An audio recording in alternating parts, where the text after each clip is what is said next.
Mummy, भाभी को मायके मत जाने दीजिए, नहीं तो वहां जाकर ससुराल की बुराई करेंगी। सुबह विदा होकर अपने ससुराल जा चुकी थी। सुबह का पति राहुल था, जो कि पूरी तरह से अपनी माँ और शादीशुदा बहन दिशा के कहे अनुसार चलता था। सुबह को ऐसा लगता था कि राहुल को अब एक गिलास पानी भी पीना होता था, तो जब तक मम्मी नहीं बोलेंगी तब तक नहीं पिएगा। ननद दिशा का भी यही हाल था कि अगर सुरभि एक बिंदी भी अपने पति राहुल से मंगवाती थी तो उसका हिसाब ननद दिशा को देना होता था। फिर उसका कहना होता था, अभी अभी तो शादी हुई है और चूड़ियां बिंदिया कम पड़ने लगी। सुरभि दहेज में काफी कुछ लेकर आई थी, लेकिन फिर भी बात बात पर सुरभि की सास, माँ, ननद दिशा और देवर राकेश उसको ताना मारते थे। सुरभि के दहेज में एक एसी भी था, जो कि उसके मम्मी पापा ने सुरभि के कमरे के लिए दिया था। लेकिन सासू माँ और ननद का कहना था, क्या देवर राकेश के कमरे में एसी नहीं लगेगा? जब देना था तो दोनों भाइयों के लिए देते। ऐसा भला होता है क्या कि इंसान अपनी बेटी को भी दे और अपने दामाद के छोटे भाई के लिए भी दे? यह सारी बातें सुरभि को बिल्कुल बर्दाश्त नहीं होती थी। बात बात पर सुरभि की सास, देवर राकेश और ननद दिशा, जो कि शादीशुदा थीं, लेकिन फिर भी अपने ससुराल से ज्यादा अपने मायके का हिसाब किताब रखती थी, उसे ताने मारती रहती थी। राहुल तो सुरभि को कुछ भी नहीं समझता था। इसी तरह करीब 3 महीने बीत गया। अब गर्मी जाने को थी, लेकिन सुरभि के कमरे में एसी नहीं लगा था, क्योंकि सासू माँ का कहना था जब तक उनके छोटे बेटे राकेश के कमरे के लिए सुरभि के पापा एसी नहीं देंगे तब तक सुरभि के कमरे में एसी भी नहीं लगेगा। बहुत ही नीच और घटिया थे सुरभि के ससुराल वाले और उसका पति भी।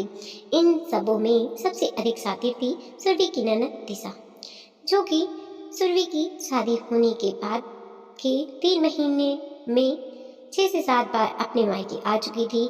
वह जब भी मायके आई तो सुरभि के शादी में मिली हुई साड़ी और मेकअप लेकर बैठ जाती और जो कुछ भी उसे पसंद आता हर बार उठा कर ले जाती।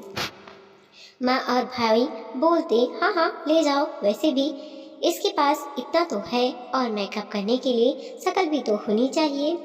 शकल ही तो नहीं है तो मेकअप का क्या करेगी? और पता नहीं उल्टी सीधी क्या क्या बातें कहकर हंसने लगती। सुरभि सब कुछ बर्दाश्त कर सकती थी, क्योंकि उसकी माँ ने सिखा रखा था कि ससुराल में शुरू शुरू में काफी कुछ बर्दाश्त करना पड़ता है, उसके बाद धीरे धीरे सब कुछ ठीक हो जाता है। सुरभि अपने अगर कभी अपने मम्मी पापा से फोन पर बात करती तो सास, देवर और उसका पति और ननद वहां पर होती। वह भी सब मिलकर उसकी बातें सुनते और उसे ज्यादा देर तक बातें नहीं करने देते। बहुत परेशान हो गई थी सुरभि। ननद जब अपने ससुराल चली जाती थी तो भी घंटों सुरभि के पति राहुल से फोन पर बातें किया करती थी और सुरभि के एक एक चीज का हिसाब लिया करती थी। और राहुल बहुत आराम से सारे हिसाब दिया भी करता था। साथ ही जैसा बहन समझाती वैसे ही सुरभि के साथ करता भी था। इसी बीच सुरभि गर्भवती हो गई। अब तो सुरभि के लिए और मुश्किल बढ़ गई। उसे बहुत उल्टियाँ आती थी, लेकिन फिर भी सास और ननद का कहना था कि यह तो हर औरत को झेलना पड़ता है, तुम कोई पहली नहीं हो, इसलिए सारे काम तो तुम्हें पहले की तरह करने ही पड़ेंगे। ननद फोन से सुरभि कितनी बार उल्टियाँ करती है यह तक हिसाब अपनी माँ और भाई से लिया करती थी, और ये साथ में यह भी बोला करती थी कि इतनी उल्टियाँ भला होती है, इसमें से आधे तो वह छूट के ड्रामे के लिए करती होगी, तुम लोगों को दिखाने के लिए कि वह कितनी तकलीफ में है। उसके इस नकली तकलीफ में के चक्कर में मत आना, नहीं तो कोई काम नहीं करेगी और चुपचाप कमरे में आराम करेगी। बुढ़ापे में माँ को सारा काम करना पड़ेगा। भला कोई उल्टियाँ करने का ड्रामा कर सकता है क्या? लेकिन दिशा ने राहुल को समझा रखा था कि दिन में अगर एक दो बार से अधिक उल्टियाँ होती हैं तो समझ लो वो ड्रामा कर रही है। और राहुल भी उसी को सच मानता था। सुरभि को दिन भर घर के कामों में झोंका रखता था।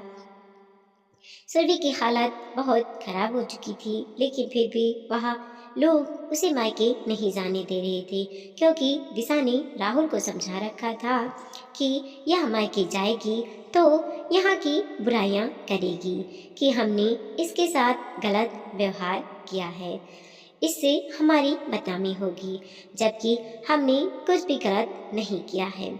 इसे अपने घर के रंग में ढालने के लिए थोड़ा कड़ा रहना जरूरी है, इसलिए इसे मायके मत भेजो। लेकिन जब आखिरी महीना आ गया और अब सुरभि के सास को लगा कि बच्चा अब कभी भी हो सकता है और उन्हें सारी देख रेख करनी पड़ेगी, तो आखिरी महीने के 15 दिन पहले उन्होंने सुरभि को राहुल के साथ मायके भिजवा दिया, क्योंकि बहू तो सिर्फ घर के फर्ज निभाने के लिए और जिम्मेदारियां निभाने के लिए होती हैं, और बहुओं के प्रति जो जिम्मेदारी होती है वह ससुराल वालों की नहीं होती, वह तो उसके मायके वाले निभाएंगे। मायके में उसकी हालत देखकर उसके मम्मी और पापा की आंखों में आंसू आ गए, इतनी कमजोर हो चुकी थी वह। खैर, माँ बाप तो अपनी बेटी के लिए करेंगे ही, और उन्होंने सुरभि का बहुत ख्याल रखा। कुछ दिनों में सुरभि थोड़ी स्वस्थ हो गई और फिर उसके बाद उसने एक बेटी को जन्म दिया। अब ससुराल वालों ने और एक ताना मारना शुरू कर दिया और बोलने लगे, कैसी लड़की है, हमारे खानदान की परंपरा तोड़ दी। हमारे यहाँ तो पहला बच्चा बेटा होता है।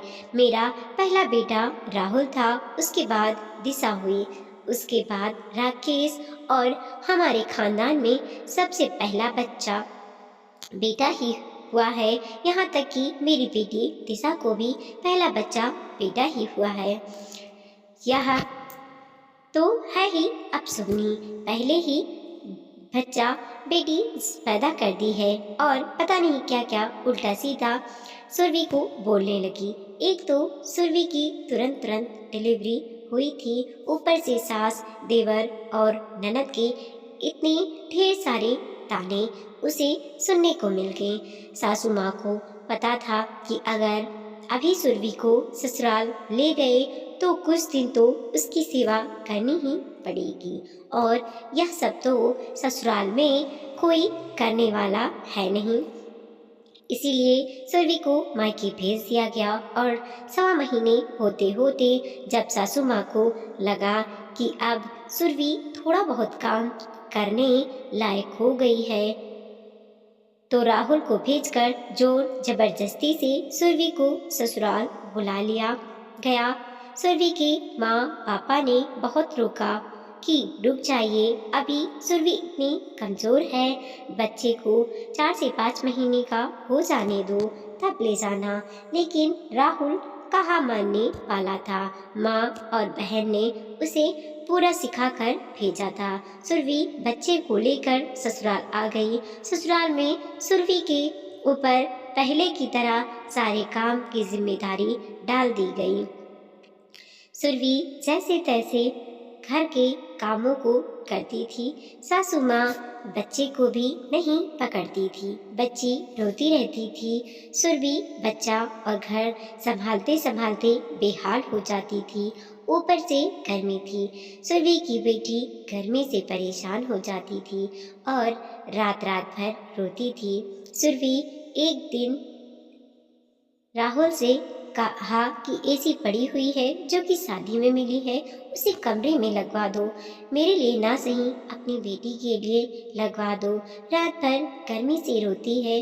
तो सासू माँ और दिशा ने सुरभि को ताना मारना शुरू कर दिया और बोला, हिम्मत कैसे हुई तुम्हारी ऐसा बोलने की, जब हमने पहले ही बोल दिया है कि जब तक हमारे बेटे के कमरे के लिए तुम्हारा बाप एसी नहीं देगा यहाँ एसी कहीं नहीं लगेगी, नहीं तो मैं अभी का भी इसे केरोसिन डालकर जला दूंगी। अब सुरभि से बिल्कुल बर्दाश्त नहीं हुआ और उसने बोल दिया, क्यों, राकेश का ठेका मेरे पापा ने ले रखा है, राकेश के ससुराल से नहीं मिलेगा क्या? पहली बार आज सुरभि ने जुबान खोली थी, क्योंकि अब हद से ज़्यादा हो चुका था। लेकिन दिशा ने तुरंत राहुल को इशारा किया कि अगर आज तुमने तुरंत इसका समाधान नहीं किया तो यह आगे तुम लोगों के सिर पर चढ़कर नाचेगी। और राहुल ने एक जोरदार तमाचा सुरभि को लगाया। सुरभि को यकीन नहीं हुआ था कि राहुल उसके ऊपर हाथ उठा सकता है। उसके बाद राहुल ने ले जाकर सुरभि को उसके मायके में रख दिया और बोला, रखिए अपनी बेटी को अपने पास, बहुत जुबान चलाने लगी है इसकी, कहकर राहुल वहां से चला गया। किसी को कुछ भी समझ नहीं आया। राहुल के जाने के बाद सुरभि ने सारा किस्सा बताया तो सुरभि के मम्मी पापा को बहुत दुख हुआ और उन्हें लगा उनकी बेटी बहुत गलत घर में फंस चुकी है। पर अब क्या कर सकते हैं, शादी के पहले यह सब होता तो कभी भी शादी नहीं करते, और अब तो एक बच्चा भी हो चुका है। खैर, सुरभि ने भी कुछ दिनों तक राहुल को कोई फोन नहीं किया। कुछ दिनों के बाद सुरभि का दिल नहीं लगा और उसने राहुल राहुल को फोन किया तो राहुल ने ठीक से बात नहीं की और बोला, दिशा ने तुमसे बात करने के लिए साफ मना किया है। अगर मैंने तुमसे बात की तो दिशा और माँ दोनों को बहुत बुरा लगेगा और तुम हो ही बदतमीज। दिशा ने सही बोला था, अगर मैं तुम्हारी बदतमीजी सहता रहूँगा तो तुम सर पर चढ़कर नाचोगी। राहुल बात बात पर अपनी माँ और दिशा की जुबान ही बोलता था, अपना दिमाग तो बिल्कुल इस्तेमाल नहीं करता था। और बीच बीच में राकेश भी अच्छे से राहुल को भड़काता था। दिमाग से पैदल हो चुका था राहुल। उसे समझ में नहीं आता था कि उसकी माँ, भाई, बहन उसे अपने अनुसार चला रहे हैं, ना कि उसे अपने दिमाग इस्तेमाल करने दे रहे हैं। सुरभि को भी बड़ा अजीब लगता था। माँ का तो तब भी समझ में आता था। बहन दिशा भी लगभग रोज राहुल से फोन पर घंटों बात किया करती थी और उसे पता नहीं क्या क्या समझाया करती थी। कौन से भाई बहन रोज घंटों फोन पर बात करते हैं, वह भी शादीशुदा बहन। राहुल के एक एक काम के हिसाब लेती थी उसकी बहन। एक बार तो सुरभि ने फोन पर यह तक सुना था कि दिशा सुरभि के पीरियड्स के डेट तक का हिसाब राहुल से ले रही थी। बहुत गुस्सा आया था सुरभि को। यह कैसे भाई बहन है कि भाभी की एक एक चीज भाई से जाननी होती है। कोई शर्म लिहाज संकोच नहीं, सिर्फ इसलिए कि अपनी भाभी की जिंदगी तबाह कर सकी। कितनी नीच और घटिया औरत है यह। सुरभि को पता था कि उसकी सास और दिशा वहाँ घटिया औरत है, लेकिन अभी तक वह चुप थी। सुरभि को यह भी पता था कि दिशा इतनी बदतमीज है कि उसने अपने ससुराल में भी सबका जीना हराम करके रखा हुआ है और अपने पति के साथ पूरे घर में अपना हुक्म चलाती है। ससुराल में किसी की हिम्मत नहीं होती दिशा से लड़ने की, और यही हाल उसके मायके में भी कर रखा है। राहुल को तो पूरा अपने कब्जे में कर रखा है। बहुत गुस्सा आता था सुरभि को, क्योंकि उसका भी सारा वक्त राहुल दिशा को दे देता था फोन पर बातें करने में, या अगर दिशा मायके में होती तो उसके बेडरूम में ही बैठी रहती थी ताकि पति पत्नी करीब न आ पाए। और अब तो सुरभि खुद अपने मायके में आ चुकी थी। दिशा की मेहरबानी से राहुल उससे कन्नी काट रहा था। अब सुरभि भी अड़ गई थी कि जब तक राहुल खुद उसे लेने नहीं आएगा वह अपने ससुराल नहीं जाएगी। सुरभि के माँ बाप भी सुरभि का दुख समझते थे, इसलिए उसके साथ कोई जोर जबरदस्ती नहीं कर रहे थे उसे ससुराल भेजने की। उनका भी कहना था कि अत्याचार को जितना सहोगी उतना तुम्हारे ससुराल वाले तुम्हारे ऊपर अत्याचार करते रहेंगे। इसका जवाब तो देना बनता ही है। लेकिन राहुल और उसका परिवार सुरभि और उसके परिवार को हल्के में ले रहा था, क्योंकि उनके हिसाब से वह लोग इतने दबंग थे कि उनसे कोई भिड़ नहीं सकता था। इसी तरह करीब 1.5 साल का वक्त बीत गया। सुरभि अब तक मायके में ही थी। बेटी भी लगभग पौने 2 साल की हो चुकी थी। अब सुरभि को ज़्यादा मायके में रहना अच्छा नहीं लग रहा था, क्योंकि वो जिम्मेदारी राहुल और उसके परिवार की थी। वह जिम्मेदारी सुरभि के मम्मी पापा निभा रहे थे, जो कि कहीं से भी सही नहीं था।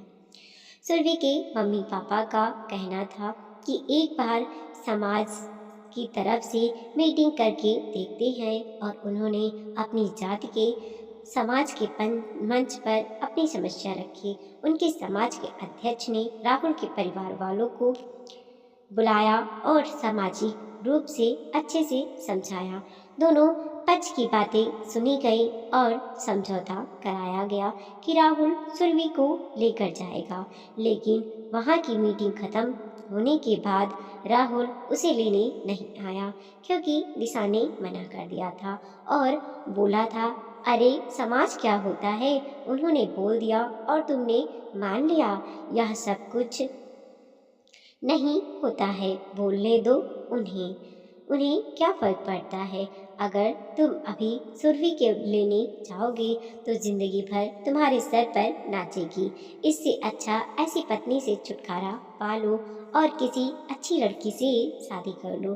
दिशा ने अच्छे से राहुल का ब्रेन वॉश किया। राहुल ने तलाक के कागज सुरभि को भेज दिए। तलाक के कागज देखकर अब सुरभि को समझ में आ चुका था कि घी अब सूधी उंगली से नहीं निकलेगी, अब उंगली टेढ़ी करनी पड़ेगी। सुरभि के मम्मी पापा को भी बहुत जोर का झटका लगा था तलाक के कागज देखकर। पर सुरभि ने बोला, मम्मी पापा, जब तक हम लोग चुप थे तब तक चुप थे, और इसका इन लोगों ने बहुत फायदा उठा लिया। इन लोगों ने मेरे साथ बहुत अत्याचार किए हैं, मुझे खाने तक को नहीं दिया, भूखा रखा है, मेरे ऊपर हाथ उठाया, मानसिक परेशानी दी है, कोई कमी नहीं छोड़ी है मुझे सताने में। ऊपर से शादी के बाद भी काफ़ी दहेज लिया था आप लोगों से। अब मैं इन्हें जवाब दूंगी और इन्हीं की भाषा में दूंगी। सुरभि के माँ बाप को भी समझ नहीं आ रहा था कि सुरभि क्या करने वाली है। सुरभि ने सीधा अपनी नंदोई को फ़ोन लगाया और बोला, अपनी बीवी के ऊपर जोर नहीं चलता तुम्हारा।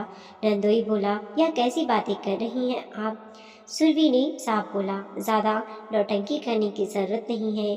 तेरी बीवी से अपना घर तो संभलता नहीं है, मायका संभालने चली है, भाई का घर संभालेगी। और तू कैसा पति है कि तेरी पत्नी ससुराल से ज़्यादा मायके पर दिमाग लगाती है, और तेरी औकात नहीं पत्नी को घर रखने की, बल्कि उसके साथ उसके पीछे पीछे उसके मायके के पछड़ों में पड़ा रहता है। सुरभि ने बहुत गंदे तरीके से अपनी नंदोई से बात की। नंदोई ने भी गुस्से में बोला, अपनी जुबान पर लगाम लगाओ। सुरभि ने बोला, अभी तक तो जुबान पर लगाम लगा रखी थी, अब जाकर तो मेरी जुबान खुली है। अब देख तुम्हारी बीवी और तुम्हारे साथ मैं क्या करती हूँ। और साथ ही तेरे प्यारे ससुराल वालों का बहुत शौक है ना तेरी बीवी को मायके का हिसाब किताब रखने का। एक एक हिसाब किताब ना निकलवाया उसका तो कहना। अब मैं सीधे थाने पर जा रही हूँ रिपोर्ट करने, और मेरी रिपोर्ट में सबसे पहला नाम तुम्हारा और तुम्हारे बेबी का रहेगा। मेरी ज़िंदगी खराब करके रखी है तुम लोगों ने। उसके बाद तुम्हारे प्यारे ससुराल वालों का। भले तुम लोग सब जमानत पर छूट जाओ, लेकिन कम से कम एक दो दिन तो पुलिस की ऐसी लाठी पड़वाऊंगी, इतना कुटवाऊंगी कि ज़िंदगी भर याद रखोगे, ज़िंदगी भर सही से चलने लायक नहीं बचोगे। या तो मैंने तय कर लिया है। नंदोई को अब थोड़ा डर लगा। उसने बोला, यह सब आप क्या बोल रही हैं? दिशा ऐसा क्यों करेगी? आखिर वह राहुल की बहन है। सुरभि ने बोला, बहन है तो बहन बनकर रहे ना, पत्नी बनने की कोशिश क्यों कर रही है? जितना पत्नी राहुल के करीब नहीं है, उतना तो बहन ही है। 24 घंटे में से 5 घंटे फोन पर बातें करती है, बाकी वक्त मायके में पड़ी रहती है। यह कौन सा भाई बहन का रिश्ता है? मैंने तो कभी नहीं ऐसा भाई बहन का रिश्ता देखा। मुझसे तो ज्यादा राहुल बहन से पत्नी का रिश्ता निभाता है। ऐसे ही दिखता है। जो रिश्ता एक पत्नी निभाती है, वह रिश्ता एक बहन निभा रही है। सुरभि बहुत गुस्से में थी और उसने बोलते बोलते मर्यादा की सारी सीमाएं आज लांघ दी और बोला, कभी कभी तो शक होता है कि राहुल की बहन ही है या उसकी रखेल है, क्योंकि जिस तरह से दोनों भाई बहन आपस में चिपके रहते हैं ना, कोई भी पत्नी यही सोचेगी, बहन है तो बहन बनकर रहे ना, और मेहमान बनकर मायके आए और जाए। मायका संभालने और मायके की मालकिन बनने की कोशिश क्यों कर रही है? नंदोई ने बोला, आप शांत हो जाइए, मैं बात करता हूँ। सुरभि ने बोला, कोई ज़रूरत नहीं है बात करने की। अब तो तुम लोगों को सीधा तुड़वाऊंगी, और इतना तुड़वाऊंगी कि तुम्हारी सात पुश्तें याद रखें। तुम लोग इतना गुमान में हो ना कि अगर कोई केस मुकदमा करूंगी तो सालों केस चलेगा, मैं थक जाऊंगी, मैं हार जाऊंगी, और तुम लोग चैन की बंसी बजाओगे। ऐसा कुछ नहीं होगा। अच्छी खासी पढ़ी लिखी हूँ मैं, और आराम से मुझे कोई भी नौकरी मिल जाएगी, और मेरी मम्मी इतना तो कर ही देंगी कि मेरी बेटी को संभाल ले, और अपना और अपनी बेटी का खर्चा मैं बहुत आसानी से चला लूंगी। और मेरा घर इतना बड़ा तो है ही कि आराम से एक कमरे में अपनी बेटी के को लेकर रह लूं। लेकिन तुम लोगों को रगड़ कर ना रख दिया तो मेरा नाम बदल देना। तैयार हो जाओ अपने नए जीवन के लिए, क्योंकि जब सीधी उंगली से घी नहीं निकलता है ना, तो उंगली टेढ़ी करनी पड़ती है। और शायद तुम्हें पता नहीं, मैं उंगली टेढ़ी करती ही नहीं हूँ, मैं सीधा घी के डिब्बे को गैस पर रख देती हूँ, कहकर सुरभि ने फोन रख दिया। नंदोई ने तुरंत राहुल को फोन किया और सुरभि ने उससे क्या कुछ कहा वह सारी रिकॉर्डिंग राहुल को भेज दी। सुरभि का यह अंदाज देखकर राहुल, उसकी माँ, उसका भाई राकेश घबरा गए कि सुरभि ऐसा भी बोल और कर सकती है। उधर जब ननद दिशा ने सुरभि की वह बातें सुनी तो अंदर तक हिल गई। नंदोई ने बोला, तुम्हारी जरूरत से ज्यादा दखल अंदाजी और मायके पर हावी होने की कोशिश ने आज यह स्थिति कर दी है कि कभी भी पुलिस हम दोनों को उठाकर ले जाएगी और अच्छे से हमारी कुटाई करेगी। चुपचाप अपने काम से काम रखो और मायके का लालच छोड़ो। अपने भाई को समझा दो। ननद फोन करके राहुल से बोली, जल्दी से जल्दी जाकर सुरभि को ले आओ और उससे माफी मांग लो, नहीं तो हम सबकी खैर नहीं। उसके तेवर देखकर समझ में आ गया है अब वह कुछ भी कर सकती है। राहुल तुरंत सुरभि के घर चला गया और सुरभि और उसके मम्मी पापा से माफी मांगने लगा। सुरभि ने जोरदार तमाचा राहुल को लगाया और बोला, क्यों, आप जब तुम्हारी ही जुबान में तुम्हें समझाया तो बात समझ में आई, जब तक पत्नी बनकर इज्जत दी, प्यार से अपना बनाने की कोशिश की तो कुछ भी समझ नहीं आ रहा था, और आज जब तुम्हारी जुबान इस्तेमाल की तो 1 मिनट में समझ आ गया।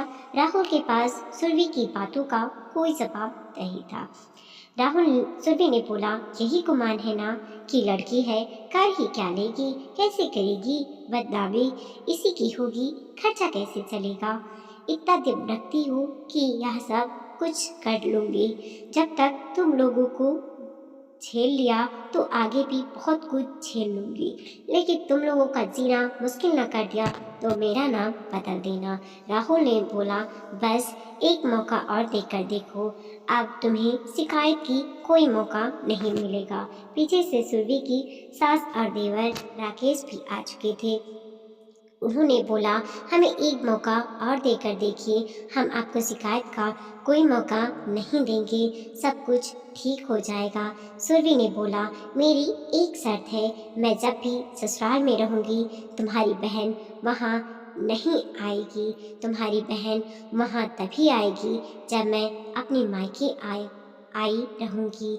मैं उसकी शक्ल भी देखना नहीं चाहती। और हाँ, राहुल से वह फोन पर कभी बात नहीं करेगी, कभी नहीं करेगी, मतलब कभी नहीं। मैं उस औरत को अपने आसपास बिल्कुल बर्दाश्त नहीं कर सकती। बहुत ही नीच और घटिया औरत है वह। अपनी माँ से मतलब रखे, लेकिन मेरे पति से मतलब रखने की उसे कोई ज़रूरत नहीं है। या तो मेरा पति बनकर रह लो या फिर उसका भाई बनकर रह लो। यह तुम्हें सोचना होगा कि तुम्हें क्या बनकर रहना है, लेकिन मेरे रहते उसके पैर उस घर में नहीं पड़ेंगे। राहुल ने बोला, मुझे तुम्हारी सारी शर्तें मंजूर है। सुरभि राहुल के साथ जाने को तैयार हो गई। सुरभि के माता पिता को डर लग रहा था कि पता नहीं वो लोग वहाँ ले जाकर क्या करेंगे। सुरभि ने बोला, मम्मी पापा आप लोग डरिए मत, जब तक इंसान झुकता है ना, लोग झुकाते हैं और झुकाते झुकाते एक दिन तोड़ देते हैं।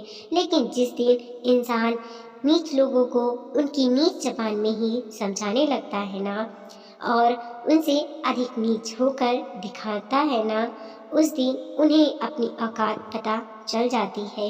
इसलिए आप लोग चिंता मत कीजिए, यह लोग अब कुछ नहीं करेंगे, और अगर किया तो इन्हें इन्हीं की भाषा में जवाब देना मुझे बहुत अच्छे से आता है। कहकर सुरभि राहुल के साथ अपने ससुराल जाने के लिए निकल पड़ी। रास्ते में ही राहुल ने एसी वाले को फोन कर दिया कमरे में एसी लगाने के लिए। वीडियो को लाइक कीजिए, कमेंट कीजिए और अपने दोस्तों के साथ जरूर शेयर कीजिए। चैनल पे नए हैं प्लीज सब्सक्राइब कीजिए और देखते रहिए मोटिवेशनल स्टोरी।